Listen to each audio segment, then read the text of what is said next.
Get your tickets now for the 23rd annual edition of the OUTshine LGBTQ Plus Film Festival, happening April 23rd to May 2nd. Don't miss our incredible grand opening drive-in event, followed by 10 days of non-stop films from here and all around the world that you can watch at home. Watch trailers and get your tickets at OUTshineFilm.com now. Hello, everybody. This is Victor Jimenez, your Executive Director for the OUTshine LGBTQ Plus Film Festival, 23rd Annual Miami Edition. We're presented by Miami-Dade County and Gilead. We also come to you with the support of our members, especially our Producer Circle members, so we thank you very much. If you're not a member, we ask you to consider becoming a member and supporting the festival. It's with your support that we come back year after year.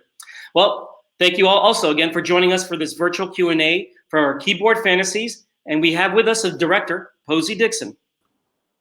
Hello. Welcome, Posey. Hi. Nice to meet you. Hello.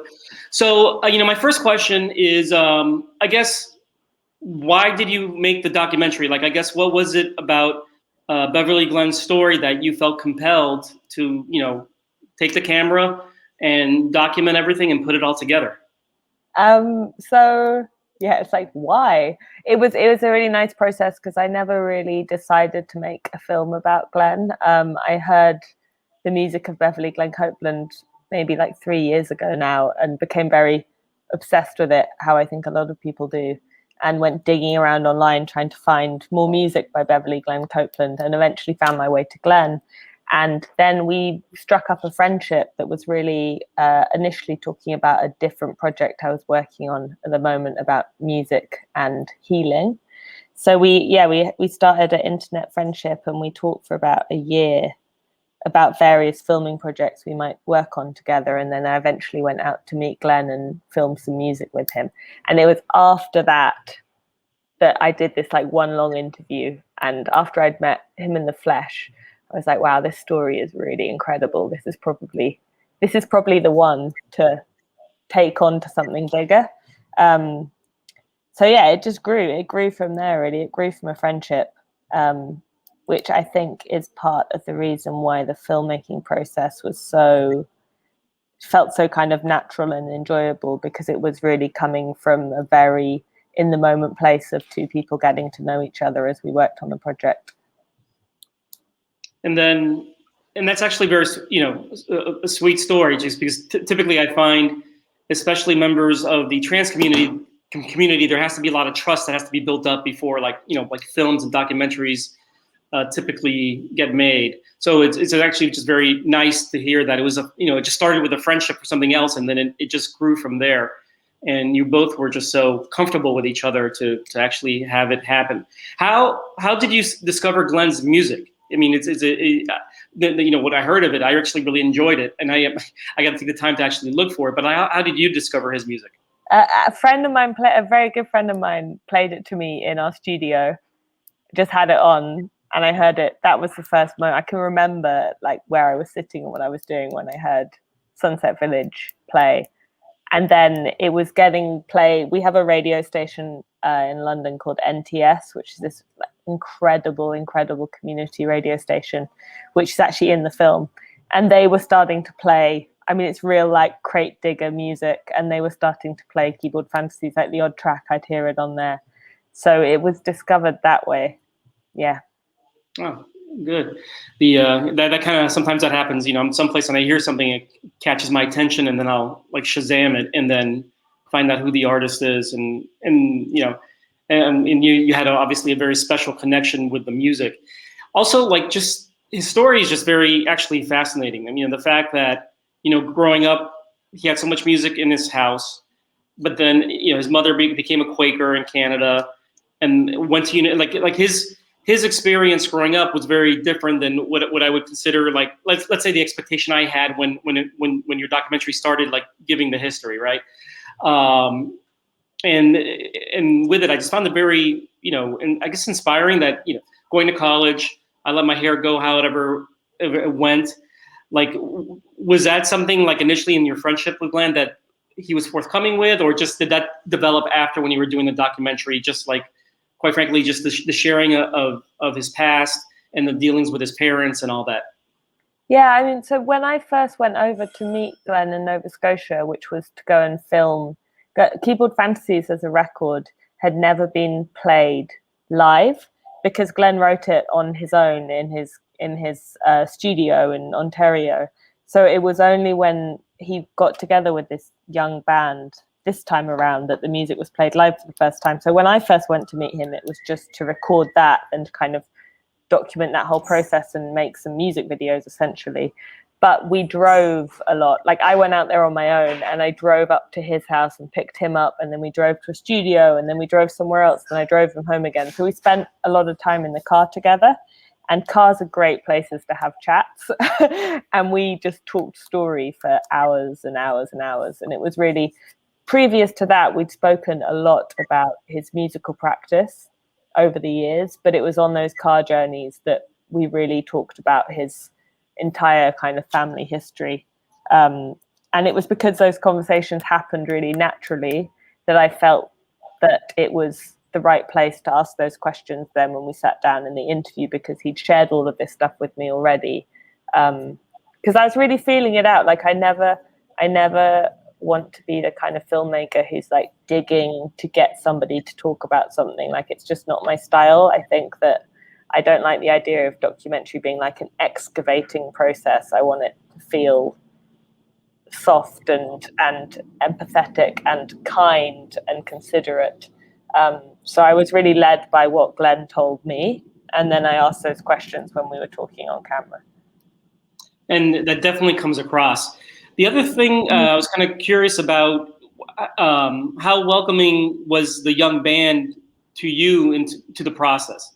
Like, that my impression of them, that, it's almost like this, very interesting family that he had with the band, and they were very protective and jovial with him. Were they just welcoming to the whole process as well? Or were there a little bit of skepticism at first and they had to warm up to you, or how was that? No, they were incredible. They were absolutely incredible. I mean, the first time I went over, it was all quite last minute because I funded it because I had a job that got cancelled and they gave me some money. So I was like, okay, I'm going now. So it was all super last minute, and the band helped us find the recording studio, and we all stayed together. And I was definitely, that first time I met them all, I was quite kind of respectful of not going in there and being like, I'm here to interview you, So we really just did this music process together. We recorded this music, we had dinner together, we hung out, we had a laugh. And then when they came to London to tour, they actually all stayed in my flat and we all hung out, and they're just like the best people ever. And then we kind of all got in a van and went on tour. And by that point, it was just family, full family vibes. Since you mentioned the tour, how long was the actual process? Like once you actually determined that you were going to make the film about Glenn, to actually make the film about Glenn, and then editing it all together, and how many hours of footage did you have? It was actually really quick because we made it with such a small budget that we were getting piecemeal by piecemeal. We were just really limited by how much we could shoot. So I think what's interesting is like a lot of what we shot is in the cut, is in the film. I think the whole thing, probably from when I went to meet Glenn to kind of it being on the cinema screen, was maybe a year, just over a year, like a year and a half. So I think that's quite quick for something that didn't have money. And it was very much like I had an idea of the structure of it, and then we sort of built the story, and then it was a case of creating and making and finding all the archive for the first half, which is quite a lengthy process.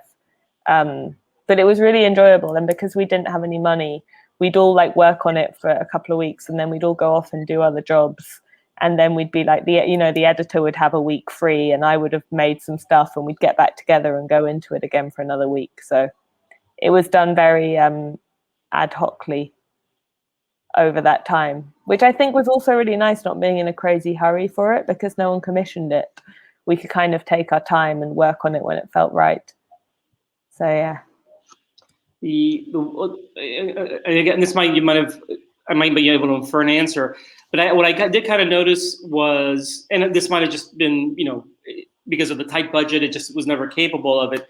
but like, Glenn's wife was, she's mentioned and about their relationship, but she's actually not really in the documentary. Was that just a creative choice, or she just didn't feel comfortable being in the documentary? No, I mean, it's actually something that Glenn and I have talked about a lot, because after I met Glenn, I wrote, because we applied for a film fund to be able to make it, and we did a Kickstarter. So in the lead up to that, I really wrote the structure of the film quite specifically, and the film turned out exactly how I had written the structure of it. And the structure of the film was always, this idea of time travel was always a big theme within it.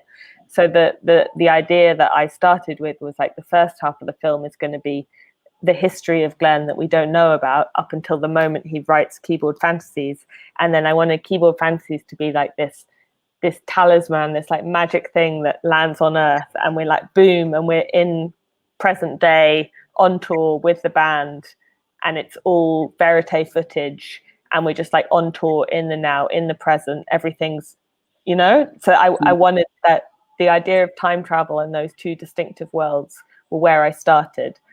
And because of that, Glenn's present home life with his wife as an artist, what he's been up to for the past 30 years, which is super important to him and is a huge part of his story, is not in the film because there were parameters to the film, And I think that, there's, like every film, there's a million films that could have been told within that film. And I actually think that, the relationship that Glenn and his wife Elizabeth have is super interesting, and it's beautiful. And they've kind of, they've been together now for 15, 16 years, working together, making art together and independently.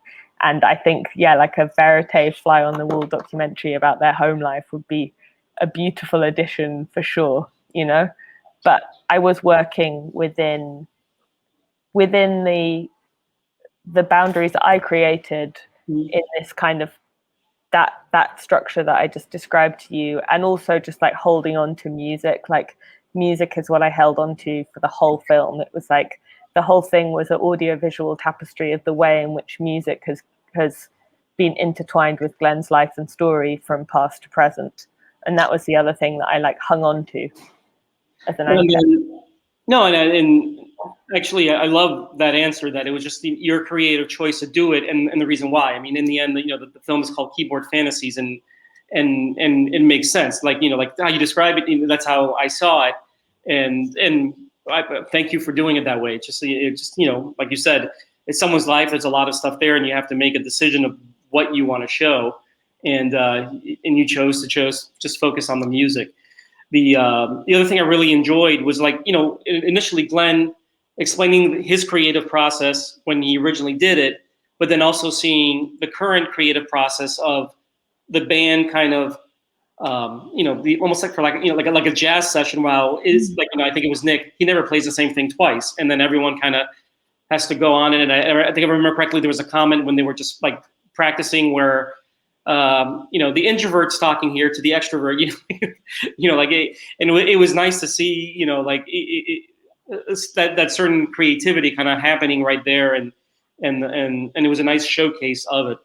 Yeah, the dynamic between that band and Glenn, and the way that they, because they figured out how to play Keyboard Fantasies together. Glenn would firstly had to transcribe all the music so he could send it to them all, and then he'd leave them voice memos, sort of singing through the track and being and Bianca, this is where you come in, and this is where we need this, and and then they'd come together and rehearse and figure out how to play these songs. And they all of the band they've all spent a lot of time in Halifax in Nova Scotia, and there's this incredible program there that runs every year, which is a holistic improvisation program that's part of the Halifax Jazz Festival. And all of those kids in the band have been through that program, and they have this really profoundly mature, open mind when it comes to improvisation and the how you communicate through music. And I think that's what made that dynamic between them and Glenn so special, was that they were those kind of musicians. They weren't there as a session band. They weren't there for Glenn to teach them how to play the song. It was real living new creation of music between those two generations. And what I liked also is, it was at the end of the documentary. He has this relationship with these young artists, but he said it, like, when I go to these auditoriums and I look at the audience, they're all younger, and like one of the attendees like came to him, I was like, oh, you make us feel like we matter, that we're not spoiled, that we're not constantly complaining and not lazy, and Glenn got a great joy from that, and it was good, for the audience to hear, and that's actually something I noticed, I'd honestly never heard of Glenn until this documentary. I'm looking for his music now, but I was definitely impressed with, like, the venues that they were, looks like, selling out, the diversity and the youth of the audience, and how the whole thing was, like, the whole tour kind of like very similar situations where, it was these 200 and 300 auditoriums that were sellouts and the crowd was always the same. The tour that we did with Glenn was only like 3 shows, I think. So when they first came to Europe, because there was like no recorded video of them, there were no one, very few people. When they were here in Europe on the second half of the film, they were still very much like a niche entity, and I think they had like a very solid fan base, but it was a small fan base, and it was a real gamble for the promoters to put them on, because they're a big band, it's like 5 people and a grand piano. It's like not an easy thing to turn around. So there were only 3 shows in that time. It's like a small one in London, one in Belgium, and one in at Le Guess Who in Utrecht. And yeah, it was incredible to watch, because the band had toured in Canada quite intensively, but for a short period of time. And then this was their first, they were like, it was so new to them all, and way bigger on scale than anything that any of them had done before. So it came with all the nerves and all the, like, oh my God, my synth is spitting out the wrong thing. And all of that was very real. It was quite like nerve-wracking, and exciting. I can imagine, but that's like anything, like any performance. Before you go on, there's always just the craziness. Are the people going to be there? Is everything going to go right? 100%. And I had in my, in this kind of script or whatever that I'd written about the film, I wrote it as it happened, and I was like, we accumulate in this like big beautiful performance. But I was very much like, going into Le Guess Who, I was like, I don't know if like the Guess Who's an incredible festival. The lineup is just wild and it's huge, and we're going into that festival, that show, being like, I don't know if there might just be 50 people there, and or it might be a horrible show, and then we have to figure out a different ending. But it all just like happened. It was like a dream. It just it was wild. Is Glenn's, like, are they all still like doing tours together, or like do they still get together and actually do performances? They were, well, I mean, obviously everything's been obviously on hold big time. Last time Glenn was in the UK, he had to travel with a smaller band, so he was actually traveling with some different musicians. So he works with different setups, but I think there's a plan for that band and Glenn to do some work together this summer, which is exciting. That's good. And then, I mean, obviously he's doing his passion. He's bringing his performance out there, and honestly, by the end of your film, I just felt like so happy. like everything was just like it just so nice, and just like honestly, your documentary, which for documentary is very rare, I think. And I've seen a lot of rough documentaries, not like hard hitting, kind of like things didn't end well. So watching your documentary and doing this Q&A was a nice, for me, like, change of pace, and I'm glad it brought a smile to my face. It wasn't about someone who passed away. It's someone that very creative and is bringing a lot of joy to people. What's on tap for you next? Like, what do you have lined up as your next project? I'm developing another film project with another artist, actually, which is very early stages. So I've got that kind of excited in the belly feeling, but no idea if it's going to work out yet. I'm doing that, and I've just spent some time in America. I head back to London soon. Oh, there we go. So, all good. Well, Posey, thank you so much for taking the time today to be here for the Q&A. Like I said, I really enjoyed your documentary. It did bring a smile to my face, and it was a nice change of pace for me when I needed it in terms of all the films in the film festival.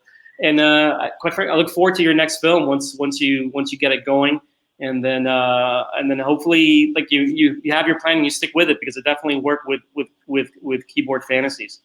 Thank you so much. Yeah, thank you for being here. All right. Then for our audience, we're going to play the trailer for the film right now, and enjoy. You're not allowed to see the secret stash. Just teasing you. I figured it would be nice to have the originals. So that was the original.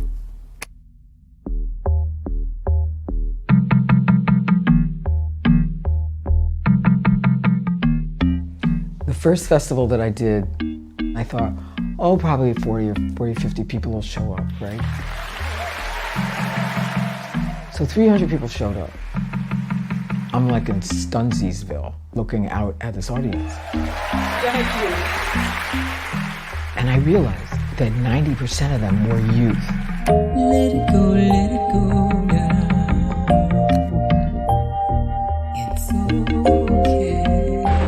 Beverly, Glenn Copeland, Sunset Village. This record got me through a very, very difficult part of my life. And I find it quite hard to listen to now. Oh, Charlie. It's funny, the world that he found for himself. He just like met a bunch of like 20-year-old musician folks and then was like back in it instantly. He's like completely out of time and place always.